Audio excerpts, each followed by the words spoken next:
Ndabaramukije cane mwese banywanyi bacu mukunda kandi mugakurikira amakuru n'ibiganiro ducisha kuri ino chaîne ya YouTube ICTV tubashikiriza amakuru abagezweho ayavugwa mu vya politike zivugwa mu mutekano ndetse n'andi makuru abagiye agaruka ko tuvana mu masoko yacu atandukanye tukayatunganya tukayabashikiriza mu buryo bagido nido.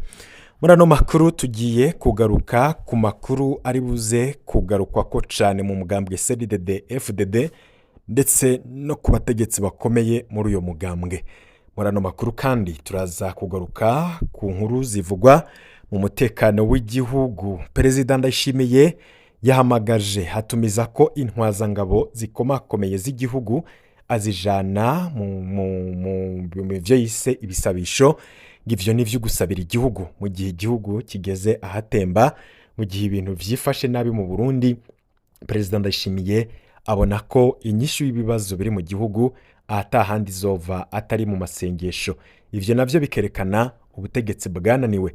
Ese bamwe mu ba generali ndetse n'izindi ntwazangabo zatumijwe ko gihutihuti zimwe zitanabishaka zikaja mu masengesho yatumijwe ko n'umukuru w'igihugu zo zavyakiriye gute? Ubu ho mu nzego z'umutekano icuka cimeze gute? Barado makuru muraza kubikurikira.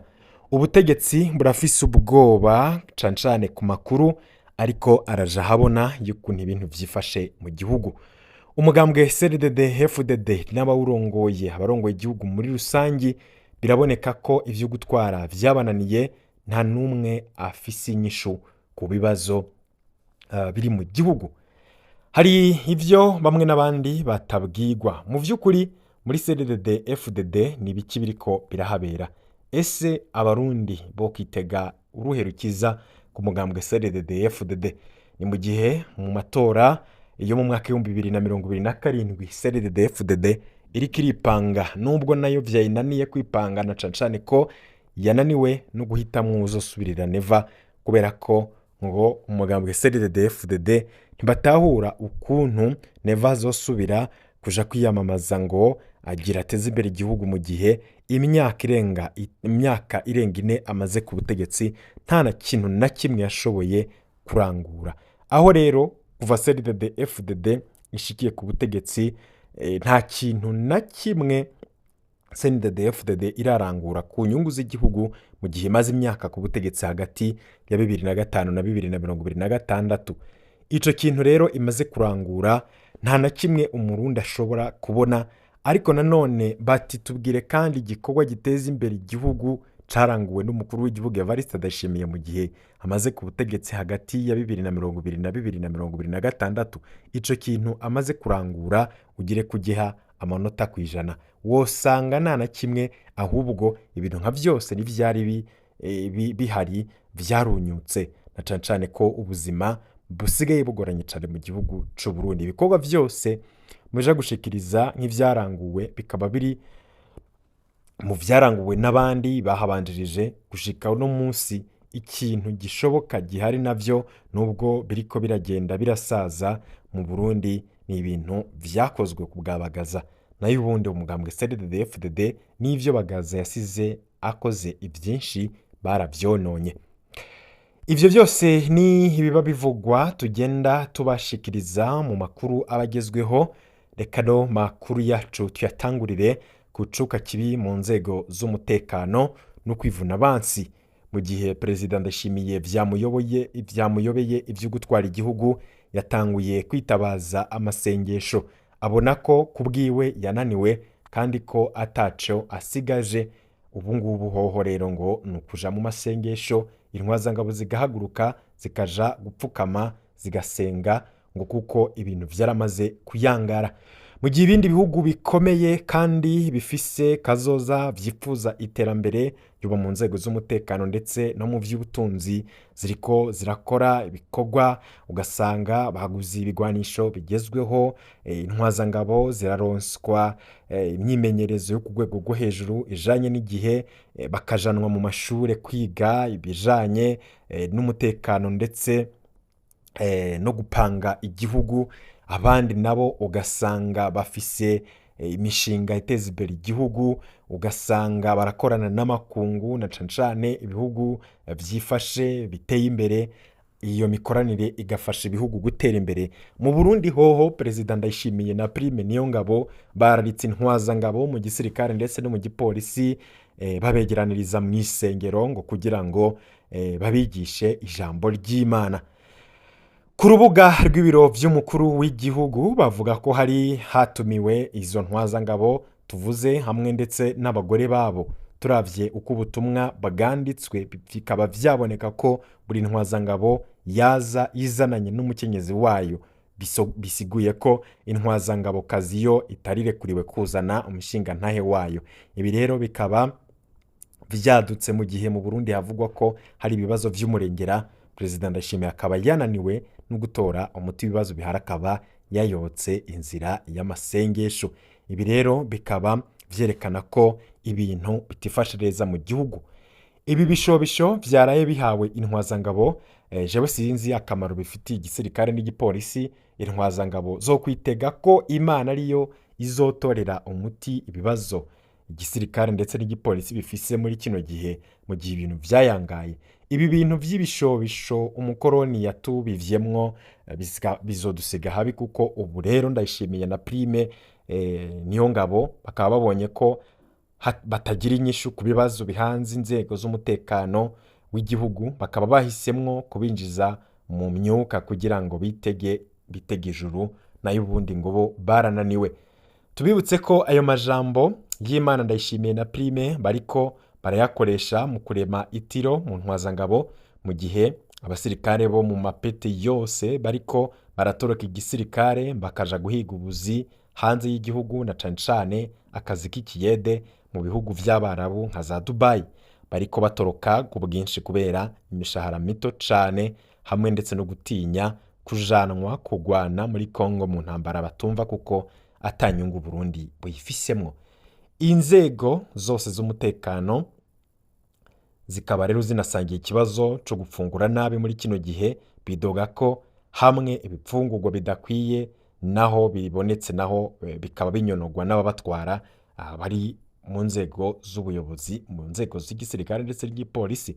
Burya Ndayishimiye na Prime Niyongabo baratira agashambara bagende batohoze iburaya aho hazananye iryo jambo ry'Imana, bazosanga mu Budage ndetse no mu Bubiligi badakemuza ibibazo inzego z'umutekano zifise amasengesho, na cane cane ko aho iryo jambo ry'Imana ryaturutse canke twirirwa turahayagiza turaririmba muri za Bibiliya, muri za Irani ndetse na za Isiraheli niyo ifise ibigwanisho bikomeye mw'isi, niyo umunsi ku munsi iba iri mu ntambara. Ntabwo ija ngaho ngo baje mu masengero ngo baje gusega Imana izobafasha kugwana izo ntambara, na cane cane ko bazi ko ivyo bigishije nabo bazi neza ko harimwo uruhendo rukomeye, ndetse bifisemwo n'ivyo kugumiza bamwe mu Banyafurika inyuma, na cane cane ko umuntu yamaze kubona ko atabushobozi afise mu gutorera inyishu ibibazo afise, nta handi aja atari ukuja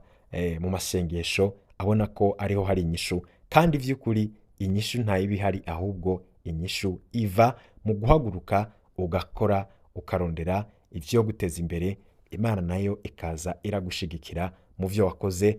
Nayo ubundi unaniwe ukaja mu masengesho, biboneka ko wananiwe nyene, ahubwo uriko urarondera ivyitwazo ndetse no kwerekana ko Imana ariyo iza gutorera inyishu ibibazo biri mu gihugu.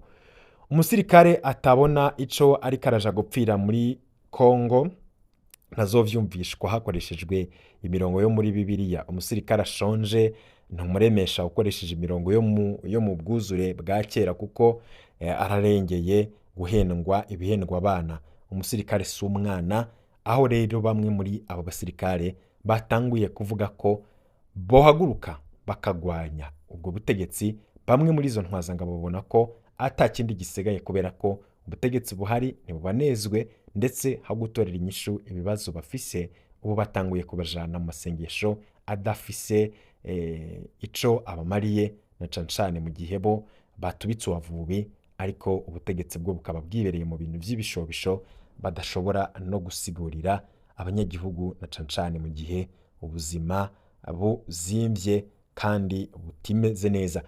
Mu gihe abategetsi barimwo baratanga inyishu nk'iyatanzwe n'umuvugizi wa leta ku kibazo c'igitoro ndetse n'ubuswanganyi Jerome Niyonzima, aho abategetsi b'igihugu bariko bishura ibibazo by'abanyagihugu mu Kayanza, abajijwe ivy'igitoro yararemesheje abarundi ati uno munsi uko bukeye mu gaturuturu abanyagihugu bararonka urutonde rw'aho igitoro catanzwe, uko kizogenda congerekana tuzogenda turaronka. Iyo ni inyishu yatanzwe mu gushimangira ko ubu ikibazo c'igitoro kiriko kiratoregwa umuti agereranije naho cari kigeze mu mwaka uheze. Uwuvugira umukuru w'igihugu we yatangarije abarundi ko ikibazo c'amadolari kiriko kirafata umurongo afatiye ku madolari agera kuri miliyoni 96 yavuye mu butare bwasohotse. Dufatiye ku mwimbu w'amadolari watangajwe n'uwuvugira Ndayishimiye tukanabifatanya n'amajambo y'uwuvugira leta, biragaragara ko baje kwishura ibibazo vy'abanyagihugu bapanze neza iyo nkinamico kugira babashe guhenda abo banyagihugu. Umwe atangaza ko amadolari ubu yabonetse mu gihugu, yundi akavuga ko ikibazo c'igitoro ubu kiriko kiraja ku murongo, ariko ku bitoro wenyene aragaruka akemanga ko ibibazo bikiri nka bimwe tumenyereye, kuko yemeza ko isitasiyo zironka isorosoro, hakarinda rero zikironka isorosoro zikarinda gusohoka urutonde rw'izindi sitasiyo zaronse kugira abarundi baje kukigura aho cabonetse. Muri make umuvugizi wa Ndayishimiye yemeje ko amahera mvamakungu yabonetse. Uwuvugira leta nawe aca yemeza ko ibitoro biriko biraboneka, ariko yongera arivuguruza ko hatabihari. Uyu muvugizi wa leta yabesha abarundi ku vy'ibitoro, kandi iyi ngendo irateye isoni. Burya umuvugizi wa leta abushitse yari kubwira abarundi amaritiro y'igitoro yabonetse muri uku kwezi kwa Ntwarante, agaca atangaza amaritiro igihugu cose gikeneye mu minsi 30, buryo tugaca tubona igitoro kibura uko kingana, bakabona kutwizeza aho kizova bene igihe kizobonekera. Uyu muyobozi wa Ndayishimiye, umuvugizi wa Ndayishimiye nawe akaba asigaye anavugira ibanki nkuru, akanavugira ubushikiranganje bw'ikigega ca leta. Yaba yariko atubwira ivyazi neza apana ivyo bamupakiyemwo, yari kutubwira igitigiri c'amahera mvamakungu yitezwe kugira ngo mu Burundi habeho isoko imwe abarundi bitura bakeneye amadolari. Twaca rero dufatira kuri ayo madolari akenewe kugira vyazingamitswe n'ibura ryayo biganuke, tugaca rero tumenya ayasigaye twisunze ayo mamiliyoni 96 y'amadolari yabonetse ndetse n'ayahasanzwe. Tubona ko ata murundi yohendwa n'ayo majambo y'ububeshi yabo bavugizi, kuko ikibazo c'ibitoro kirahari uko camye, kandi imiliyoni 96 z'amadolari si amahera yo gutangariza abarundi nk'uko umengo habonetse ibikorwa vy'agatangaza, kuko utwo nuduhera tumeze nk'uko umukungugu mu gihugu cabuze ivyankenerwa hafi yose biturutse ku bukene bwayo madolari nyene. Imiliyoni 96 z'amadolari ntizishobora kurangura ibitoro igihugu cose gikeneye mu kwezi, kunagura Sosumo n'ayandi mashirahamwe ya leta yaguye ingese gukwira abasohoka kugira basohoka igihugu bagiye kwivuza hanze, canke se ngo baje kwiga, kurangura ndetse no gutembera, gukemura ikibazo c'ifumbire, gukemura ibibazo vy'abarundi. Mu Rwanda bagira bubake uruganda rwa nucleaire ruzotanga umuyaga nkuba ku miliyaridi zababa 10 z'amadolari, mu gihe muri Edeni bariko batangaza ko imiliyoni 96 z'amadolari zigira zibice bicike mu Burundi. Ibi rero akaba ari akamaramaza, abantu bakibaza igihugu c'u Burundi vy'ukuri kiriko kiraja hehe? Ese mu vy'ukuri abarundi niki bo kwitega kuri zino ntwaro zihari? Mu Burundi uvuze amakuru bamwita bwejeri, uvuze ibitagenda neza bamwita ko ariko arabwejagura. Bwejeri ninde? Imyaka iriko irababa 11 ibimenyesha makuru n'amashirahamwe vyigenga bihuye n'umujinya w'ubutegetsi bwa CNDD-FDD mu mvururu za 2015 kugira bakize agatwe abamenyeshamakuru batari bake bakorera amaradiyo n'ibinyamakuru vyigenga bafashe inzira y'ubuhungiro ibintu bimaze kuyangara. Uko nyene niko vyagendeye bamwe mu barongoye amashirahamwe yigenga atari make aharanira agateka kazina muntu. Bose uko ari imirwi ibiri bazize kuba bashira ukuri ahabona. Ibi bikaba rero bitanezereye abatwara igihugu, bahitamwo kubahondesha inyundo nabo rero bayabangira ingata. Iki gihe yaba ayo maradiyo canke ayo mashirahamwe hafi nka bose bakorera mu buhungiro kandi babandanya gushira habona amakuru n'amaraporo binegura ibikorwa bigayitse bijanye n'ubwicanyi, ubunyonyezi, igiturire ndetse n'akarenganyo n'ibindi. Iyo wumvirije ivyiyumviro vy'abayoboke baciriritse mu mugambwe uri ku butegetsi birata ko amaradiyo n'amashirahamwe vyatsinzwe, abanywanyi baciriritse muri CNDD-FDD bavuga bita uwo muce w'izo mpunzi, bavuga ko uwo muce w'izo mpunzi ngo ni ba bwejeri, ijambo rivuye mu kubweja rikoreshwa kumbwa iriko irabira. Ariko naho abayoboke baciriritse ba CNDD-FDD babeshwa ko amaradiyo nka RPA n'ishirahamwe Focode vyatsinzwe 100%, abahambaye muri CNDD-FDD barya nyene b'amabondo manini manini barazi ko babesha bene wabo baciriritse, kuko barazi neza inguvu ayo mashirahamwe afise ndetse n'ico ashobora guhindura cane cane mu gihugu c'u Burundi. Birazwi ko ibihangange muri CNDD-FDD bimaze gukoresha inguvu nyinshi kugira ngo RPA na Focode bigenzwe nk'uko ya mana yabo bashize inyuma nako bapanze imbere bishaka, ariko batakuwa amazi kuko bagomvye kubazimanganya ariko birabananira. Ivyo byose rero babigerageza kuko bo bazi neza uruhombo igihugu gifise kukuba ayo maradiyo nayo mashirahamwe bivugira mu mugani wa bivugira bavuga ko bitababwejeri bisamirana bikabarya mu matwi. Mu vy'ukuri biraboneka ko ubutegetsi bufise ubwoba cane kuri ayo maradiyo, ariko turazi neza ko birya bigabo binini binini vyicuza kuba abo babwejeri babwejera hanze nk'uko yaba babwejera hagati mu gihugu vyopfumye kuko